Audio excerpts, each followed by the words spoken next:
Hola, les habla José Gregorio González y como continuación de nuestro curso Express de Innovación para Todas y Todos, vamos ahora al módulo 2, que es el módulo de las herramientas de innovación y de creatividad. Verán ustedes la lista de las herramientas más utilizadas en innovación y todas ellas han sido comprobadas y tienen soporte académico. Vamos a ver cada una de ellas brevemente para que ustedes las puedan usar en los proyectos que van a presentar. Vamos a ver ahora la primera, que es la pregunta o preguntas claves. Este es el inicio del proceso de innovación en donde el analista identifica el problema en que quiere trabajar y qué direcciones va a seguir. La pregunta clave tiene que describir el problema, sus dimensiones y la sugerencia de la solución. La calidad y alcance de la pregunta determinarán las dimensiones de la innovación a emprender. Vamos a dar unos ejemplos de preguntas claves en dos campos, en el campo social y en el campo comercial. En el campo social podríamos hacernos la siguiente: ¿cómo podríamos mejorar dramáticamente la atención a los pacientes de nuestro Sistema Nacional Público de Salud? Y en el campo comercial es qué soluciones podríamos diseñar para mejorar la atractividad de la red fija. La tercera herramienta es una herramienta que proviene del área de la planificación estratégica. Se llama ecosistema. Es una de las tareas más complejas dentro del campo de innovación porque tenemos que identificar los actores que participan directa e indirectamente en la solución de nuestro problema. En este caso está ilustrado el ecosistema de salud y si ustedes observan en detalle podrán ver que esos actores son médicos, enfermeras y técnicos, universidades, hospitales públicos, hospitales privados, sistemas de laboratorio, sistemas de educación superior, farmacias, etcétera, etcétera. Todos ellos juegan un rol importante en el ecosistema que se corresponde al sistema de salud. Una advertencia importante: si queda un actor importante fuera de la lista, eso afectará después la solución que se adopte. Deben los analistas dedicar tiempo y esfuerzo para precisar el ecosistema en el más detalle posible. El ecosistema no es sino la descripción física en un papel de todos los actores que participan en el ecosistema, en este caso el sector salud, y de las relaciones entre ellos que tienen que ser cuidadosamente caracterizadas. El ecosistema habitualmente es una tarea compleja, no es fácil, nadie ha dicho fácil, pero el primer paso es que ustedes consigan el apoyo de una asesoría externa. Por ejemplo, en el caso del ecosistema de salud, hay que conversar con los médicos, aunque sea con una muestra pequeña de ellos. Hay que conversar, por ejemplo, con los laboratorios, que son los que suministran los insumos a los hospitales, y así sucesivamente. Este proceso de quedar algún actor importante fuera afectará la solución que ustedes andan buscando. A continuación vamos a estudiar los que llaman los planificadores estratégicos, los impulsores del cambio. Estas son las fuerzas que mueven a los actores del sistema que conforma el ecosistema. Es decir, la segunda tarea después de precisar el ecosistema es establecer qué elementos del mundo están afectando su actuar. Veamos un ejemplo. En el área tecnológica, la tendencia que se ve es que todos los equipos hospitalarios, llámese tomógrafos, etcétera, etcétera, están reduciéndose de costo y mejorando su funcionalidad. En el tema ambiental, por ejemplo, en nuestro país sería tener en cuenta que la obesidad está siendo un problema importante y así sucesivamente. Todas esas tendencias, en el fondo, impulsores del cambio y tendencias son sinónimos, expresan cómo se van a mover los sectores. Si uno se imagina el ecosistema como un cuerpo elástico, uno vería que algunos se van alejando, otros se van acercando e incluso luego de hacer los impulsores del cambio es muy posible que aparezcan nuevos actores, que el ecosistema se amplíe.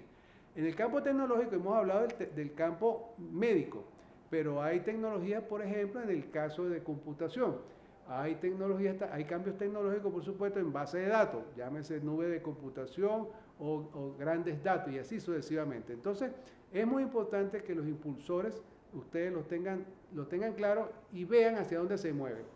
Como se está haciendo una solución o una innovación o lo que fuera, que se supone que va a durar en el tiempo, Estas tendencias garantizan que el ecosistema se mantenga o no, depende por supuesto de qué tan radical sea el cambio en el impulsor, y podrían ustedes tener que rediseñar el sistema. Lo deseable es que se sea bastante preciso y el impulsor se calcula entre 3 y 10 años para que la solución que ustedes propongan siga siendo vigente por lo menos en ese periodo.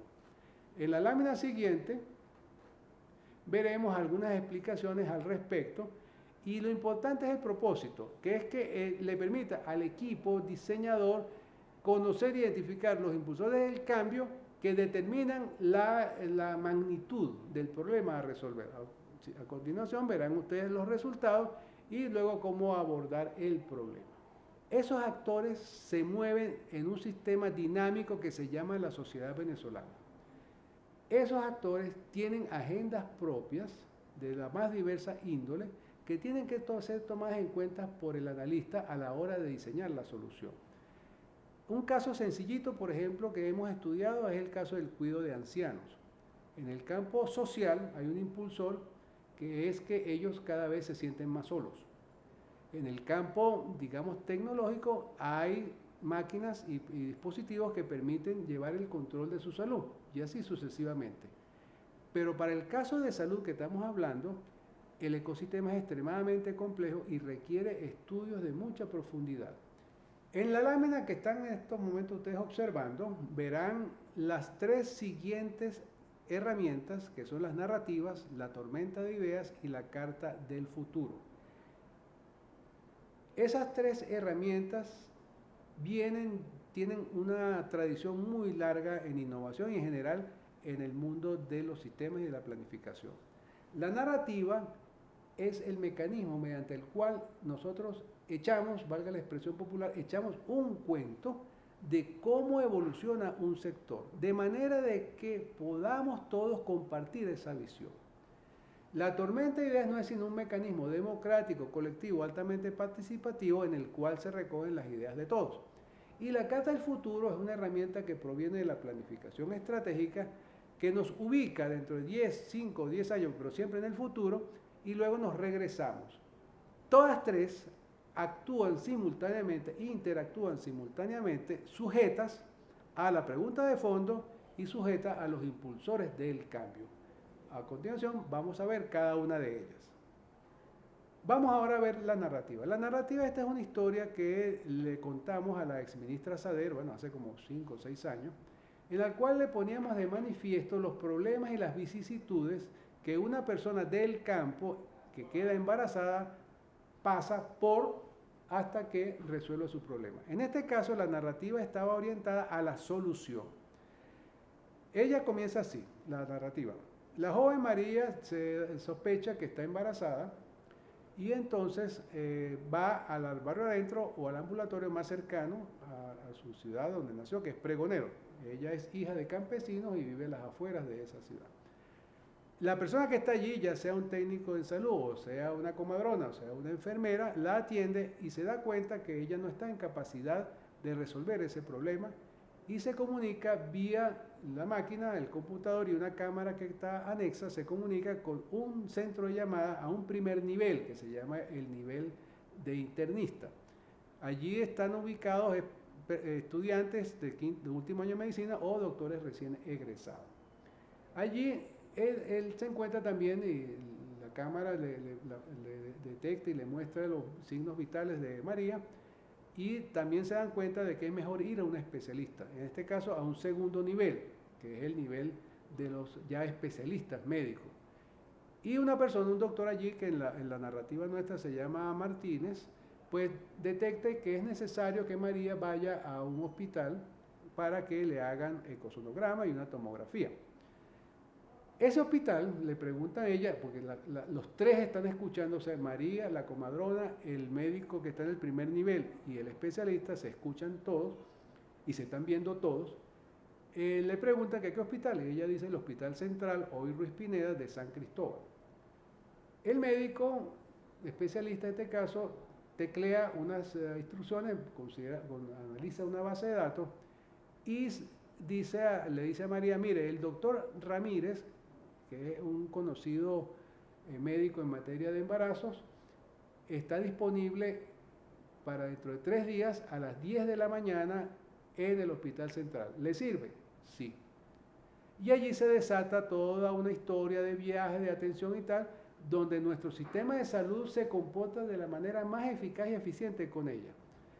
María termina, y así termina la narrativa, termina haciendo su embarazo felizmente con las medicinas y el apoyo de los 3 niveles que antes hemos hablado, es decir, la persona que está en el ambulatorio, la persona del primer nivel y el especialista y por supuesto el doctor Ramírez que se encuentra en el hospital. Nunca se le cambió la cita, fue en la hora que se acordó, se le dio las medicinas, se hicieron las tomografías y los ecosonogramas sin ningún tipo de cola, todo ello a 0 costo para María. Esto es un ejemplo de cómo percibimos una solución a una determinada situación médica. En este caso es un embarazo complicado. Pero esto vale para las enfermedades, para las epidemias, para los cánceres, para todo. Cada uno tiene una trayectoria diferente, aunque en el fondo lo que se busca es una atención humanizada hacia nuestro paciente.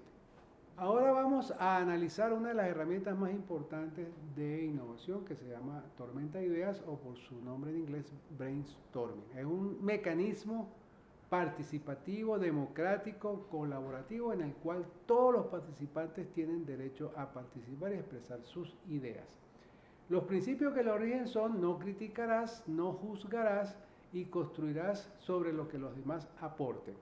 Y en términos prácticos, el arreglo de la sala donde se vaya a trabajar, pues debe ser relativamente pequeño para que la gente esté amuñoñadita. Y además de esto, cada pregunta, cada ronda que usted haga no debe durar más de 15 minutos, porque es que si no, se pierde foco y se empieza la gente a divagar. Las reglas son muy sencillas, es usted elige el foco o los focos, o sea, las preguntas que usted quiere dilucidar, y simplemente convoca a las personas que a usted le parezca que van a contribuir más. No, las tormentas de ideas no deben ser numerosas, no deben ser más de 10, 12 personas como máximo. Hay algunas que se hacen con 5 y 6 participantes. Luego entonces, usted lo que tiene que hacer es vigilar el comportamiento de todos y que las reglas se mantengan, numere las ideas y salte y construye. Numere las ideas porque es necesario metodológicamente que la primera idea, todas las que sean subyacentes a esta idea, empiecen por 1, 1.1, 1.2 y así sucesivamente. Cuando usted haya agotado el tema, el foco que se llama en este caso, usted construya y salte, es decir, pasa a otra idea del mismo nivel de la que usted estaba analizando en principio. Y así sucesivamente. No debería tardarse más de 15 minutos en que usted ya vaya evidenciando la dirección en la cual la solución va a aparecer. Vamos entonces a trabajar de ahora en adelante con un ejemplo, en este caso tomado del sector salud. Aquí las preguntas clave no eran una sola, sino 2. ¿Cómo podemos superar la vieja deuda social con los pacientes de nuestro país en el sentido de que todas y todos deberíamos disfrutar de un sistema de salud de calidad eficiente, cónsono con la dignidad que nos merecemos y alineado con los objetivos del Estado? Esa sería la primera pregunta. Y la segunda, vinculada a la anterior pero subyacente, es cómo podremos mejorar dramáticamente los índices con los que se mide la salud. Mortalidad, morbilidad, tiempos de atención y otros. En este instrumento, los participantes deben ubicarse en un cierto año en el futuro, digamos, por lo menos 5 años, de 5 años o más, y de allí visualizan el futuro que pretenden alcanzar, y por eso es la carta, y redactan un documento en el cual describen esos hallazgos. Luego entonces, una vez que esa carta del futuro con toda la data es aprobada por la autoridad respectiva, entonces tú inicias lo que se llama la planificación de retrospectiva, es decir, te vas hacia atrás para detectar qué tienes que hacer para lograr lo que describiste en la carta del futuro. La carta del futuro tiene 3 componentes, 3 grandes preguntas. ¿Qué logramos? ¿Qué beneficios se alcanzaron? ¿Y qué hicimos bien? Noten ustedes que el que logramos refleja como los objetivos gruesos que se ha planteado, en este caso, el grupo de analistas. ¿Qué beneficios se alcanzaron? Las metas del segmento social, en este caso salud, que estamos estudiando. Y que hicimos bien es el plan de trabajo que se siguió para alcanzar eso. Todo esto es hipotético. Continuamos entonces con la carta del futuro, respondiendo a las 3 preguntas que nos planteamos en la lámina anterior. Debo recordarles que nuestro foco es sobre el sector de salud y les recuerdo que ya vimos las preguntas claves replanteadas, analizamos el ecosistema, intentamos aplicar los impulsores del cambio si ello fuese posible y sacamos una primera narrativa con la joven María. Ahora vamos un poco más a lo concreto, vamos bajando en detalle.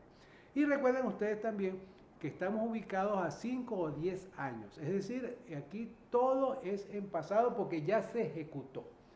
Veamos entonces con la pregunta que logramos, ¿qué son esos logros? Uno de los más importantes, todo paciente de este país, no importando su ubicación económica y su ubicación geográfica, puede acudir a cualquier centro de salud y ser atendido con calidad, a tiempo, y toda la data será recogida en línea. Otro logro importantísimo es la hoja clínica digitalizada que le permite de verdad al paciente apoderarse de su trayectoria clínica con un acceso mediante una clave. Y luego tenemos una serie de otras ventajas como la referencia cruzada, que en salud significa que un médico refiere a otro médico, y esta es una de las cosas más complicadas en el sector salud. Habitualmente el médico que refiere no es conocido por el médico referido, porque el médico que refiere está habitualmente en un ambulatorio o en un barrio adentro. La persona llega con ese papelito al hospital respectivo y ahí empieza su calvario. Aquí hemos resuelto ese tema mediante la informatización de todo el sistema de salud. Los acuerdos de fechas y horas son acordados entre las 3 personas, es decir, el médico referente, el paciente y el médico referido para la cita, en qué hospital y a qué hora. Es un avance inmenso que de verdad introduce humanidad en el sistema de salud. Ustedes deben haber visto los espectáculos de la gente tirada en los lobbies de los hospitales esperando por la cita que le ha sido prometida en otro nivel o bien para tomar una cama en el hospital para ser operado. Estos son los logros más importantes que hemos detectado en la trayectoria de este proyecto en los varios años en que hemos estado trabajando en él. A continuación pasamos a los beneficios. Estos beneficios habitualmente son los cuantificables y son los que son objeto de los indicadores. Los indicadores es importantísimo tenerlo porque sin indicadores usted no puede gerenciar ningún proceso. Lo que usted no puede medir, no lo puede cambiar. Si el médico tratante, el médico original, el referente o el tratante tuviese acceso a este tipo de sistema, muy fácilmente podría dirigir a sus pacientes en el menor tiempo posible al médico referido o a los médicos referidos. Las confirmaciones de citas se hacen en no menos de 1 hora y el acceso a una cama se logra en 30 minutos. Paréntesis para ustedes. Esto es imposible en la actualidad. Absolutamente imposible. Retomo. La cancelación de citas o cambios de ellas se hacen por SMS. Fácilmente, de manera que la persona no tiene que no debe viajar en ese momento para, digamos, verse con este médico.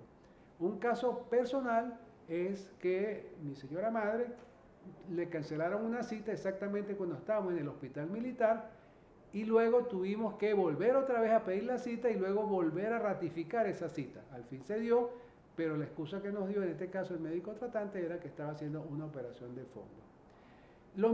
Todos los pacientes deberían tener acceso a las medicinas. Eso en el pasado era así, hoy ya no. Hoy por la escasez o por los costos, el paciente tiene que financiar sus medicamentos e incluso su lencería. Esto estaría superado en nuestra solución.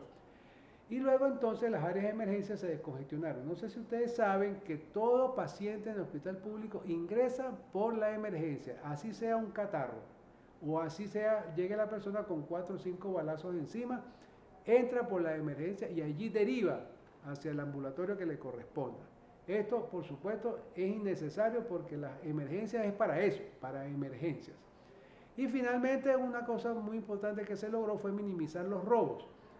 Los hospitales venezolanos públicos son pasto fácil de robos constantes. Se roban la lencería, se roban la comida, se roban las medicinas e incluso se roban equipos grandes. Esto a través de la tecnología se pudo resolver. En todo caso, entonces, ustedes verán, cada uno de los puntos que les he mencionado están sujetos a indicadores. Por ejemplo, el último que les acabo de mencionar reflejaría en cuánto se han reducido los robos este año en todos los hospitales del país. ¿Qué hicimos bien? Este es el plan de trabajo. Allí se ilustran algunos puntos generales. Recuerden ustedes que esto fue hecho apenas por 3 personas aquí de CanTV sin asesoría externa. En primer lugar, bueno, se discutió y se identificó el ecosistema, al menos ese que ustedes vieron en láminas anteriores. Luego acordamos con el Ministerio del Poder Popular para la Salud sobre qué hospitales se iban a visitar para levantar el estado de la planta, por un lado, y levantar la opinión de los usuarios, en este caso los pacientes, y de los proveedores de servicios, en este caso los médicos y enfermeros. Creamos una gerencia de proyectos con la autoridad suficiente para que pueda adelantar esto y se le dotó del personal necesario. En esta gerencia contamos con recursos físicos y financieros y con el talento humano necesario, no solo interno, sino tan importante como este, el externo. Usamos un método que es común, que es el de entregar avances en la medida de las posibilidades, maquetas, prototipos, conceptos y tal, qué sé yo. Quizás el más importante de todos es que este proyecto era conocido por los ministros del sector, en este caso probablemente salud, alimentación y algunos otros más, y del presidente de la República, quien se mostró muy entusiasmado. Recuerden ustedes que estoy hablando desde el futuro. Es importante que ustedes siempre se acuerden que la Carta del Futuro se ubica exactamente en un periodo de tiempo lejano relativamente al presente. ¿Y por qué lo hacemos así? Porque intelectualmente es más fácil para nosotros establecer la meta y luego regresarnos que hacerlo desde el principio sujeto a todas las restricciones del caso y trazarme una meta. Un ejemplo sencillo. Supóngase que usted quiere viajar a Europa. Bueno, lo primero que tiene que hacer es definir a dónde va Europa. Digamos que usted desea visitar París. Entonces usted se va hacia atrás y establece, bueno, en el año tal o el mes tal necesito los dólares de Cadivi. Más atrás necesito la visa respectiva. Voy retrocediendo. Luego necesito comprar el pasaje y así sucesivamente. Entonces, una vez que usted tiene todos esos elementos, usted simplemente ahora los recorre y los cumple. Y su viaje a París se hace realidad. En un ejemplo tan sencillo, esta metodología es potente. Imagínense ustedes cómo sería con esto. Quiero hacer un breve resumen a la fecha. Hemos identificado el ecosistema. Hemos identificado los elementos impulsores. Sabemos cuáles son las preguntas clave, que son las 2 preguntas que hicimos anteriormente. Estudiamos la narrativa de una joven en el páramo que se mueve en el futuro. Luego aprendimos a manejar la tormenta de ideas y ahora estamos cerrando con la carta del futuro. Ustedes se preguntarán, ¿cuál es la relación entre narrativa y carta del futuro? Yo les diría que es un proceso de iteración dinámica. La carta del futuro perfecciona la narrativa y una vez que usted perfecciona la narrativa, vuelve otra vez a la carta del futuro para que vaya precisando todos los elementos. Fíjense que en las 3 láminas que vimos no aparece ninguna persona, no aparece ningún personaje como María, sino simplemente son logros técnicos, políticos que se van describiendo y se van alcanzando poco a poco. Las 2 herramientas, vía tormenta de ideas, constituyen uno de los elementos más poderosos de planificación estratégica que conozcamos. Una herramienta que nos permite categorizar todos los hallazgos que hemos hecho en las herramientas anteriores se llama el método de Kawakita Jiro, que es un señor japonés que lo inventó. Aquí la tarea es compleja también. Noten ustedes que existen varios títulos. Fíjense, arriba está tecnología, luego otro título que se llama relación con el paciente y otros ítems políticos o sociales. Este es un caso simplificado de todo lo anterior que hemos visto. Lo que se le solicita al grupo de trabajo es que agrupe en categorías todos los hallazgos que haya hecho en materia de tecnología, paciente y otros asuntos, otros ítems sociales o políticos. Ustedes notarán que hay uno que está en rojo, que se llama, que lo he destacado porque la lámina siguiente a su vez aparece así. Allí dice que los pacientes ingresarán obtendrán su cama en 30 minutos, una vez que llegan al hospital.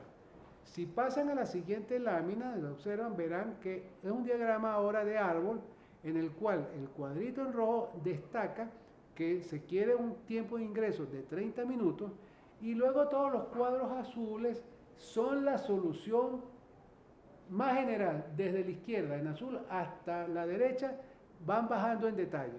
Fíjense ustedes que las tres primeras tienen un alto nivel, que es por ejemplo la contratación de personal o el cableado de los cuartos donde están los pacientes, hasta que ustedes llegan a la columna que está más a la derecha, en la cual está la solución de cada uno de ellos. Es importante que recuerden que una vez que ustedes recorren todos los instrumentos antes vistos y están satisfechos, ustedes tienen que hacer esta metodología, la anterior y este cuadro, tienen que hacerlo uno por uno. Por ejemplo, si ustedes plantean que se disminuyeron los robos en los hospitales, hay que trazar, hay que primero establecer una meta, reducirlo en 30% interanual. Entonces, de nuevo ustedes pasan a esta lámina, ponen en rojo, se quiere reducir al 30% los robos y ustedes tienen que idear las soluciones que están en azul para lograr esa reducción de robos.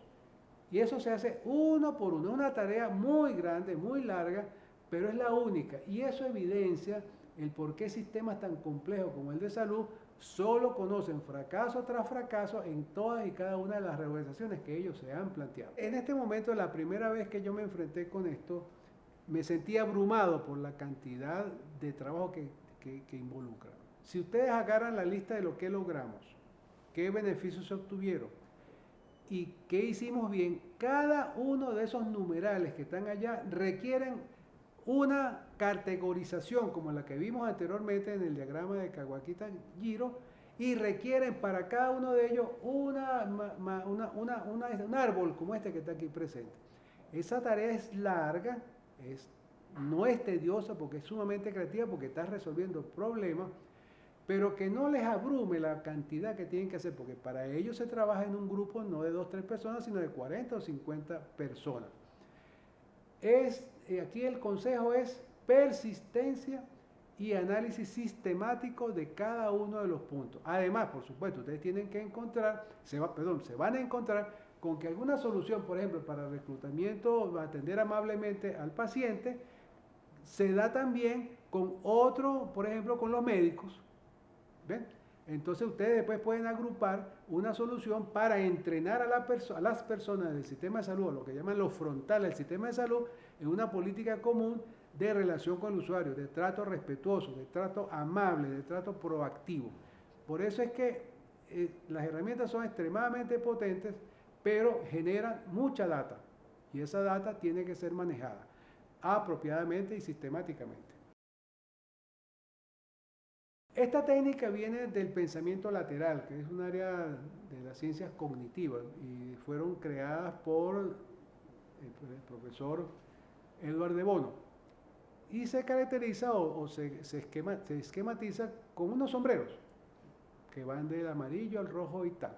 En la próxima lámina que viene ustedes podrán ver la categorización y la descripción de cada sombrero. Por ejemplo, el negro emite juicios, es crítico, alerta los peligros y los errores que se puedan cometer. Yo me he dado cuenta que en muchas empresas la parálisis por decisión se centra en que predominan las personas de tipo sombrero negro.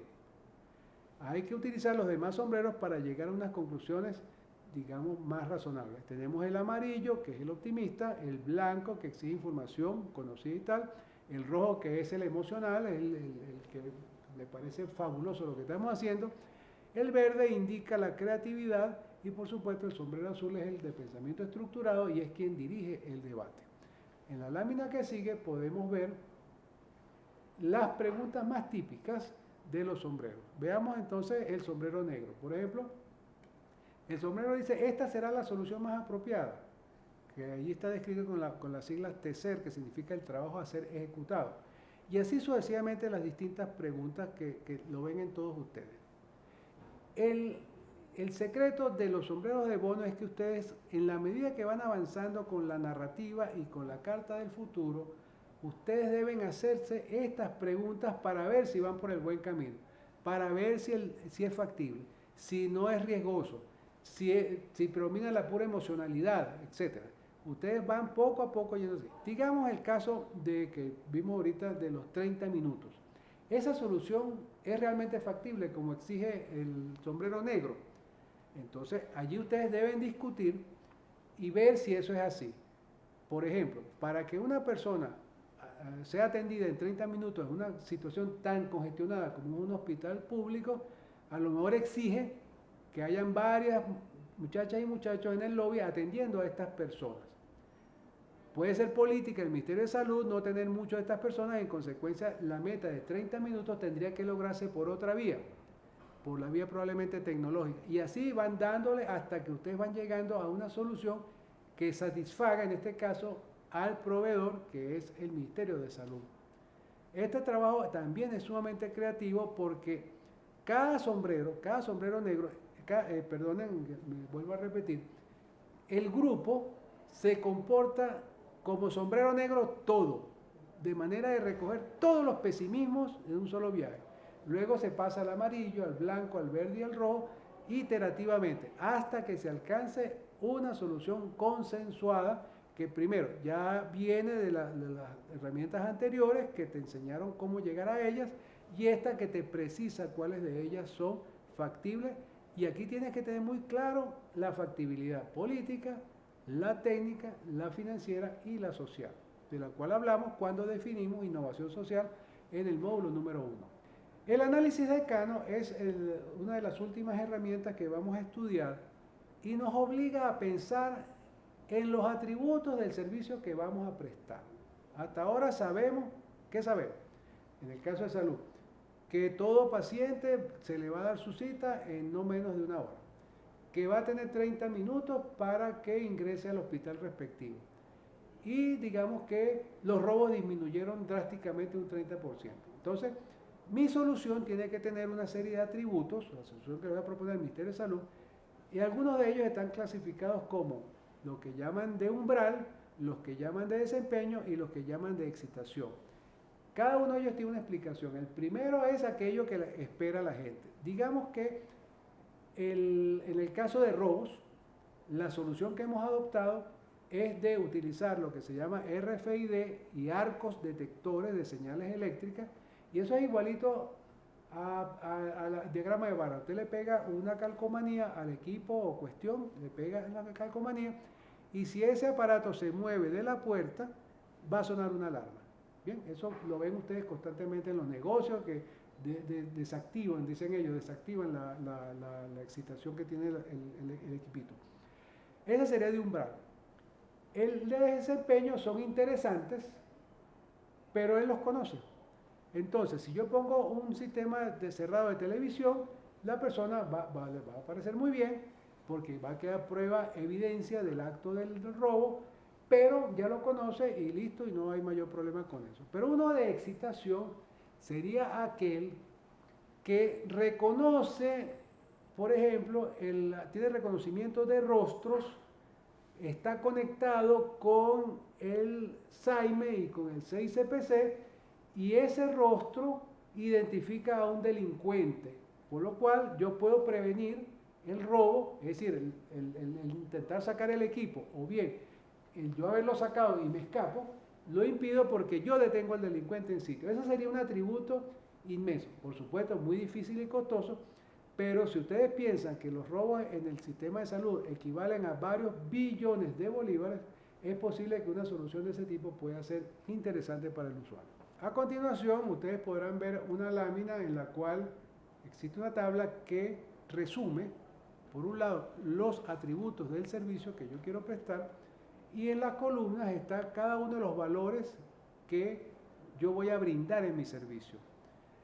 En los valores y en las columnas es donde se ponen los atributos de ruptura o los atributos de excitación, se llaman de igual manera. En este caso es un ejemplo de nosotros, de servicio de CanTV, y ustedes pueden ver que atención al usuario, tienen precio, facturación, calidad del servicio, necesidad, terminal de acceso y papel. Ahí ustedes lo que hacen es que ponen los atributos de ese servicio.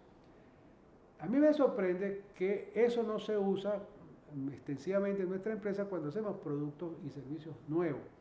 Eso hay que hacerlo porque la única manera que las distintas unidades, mercadeo, gerencia general de tecnología y operaciones y las unidades de venta se pongan de acuerdo sobre esos atributos.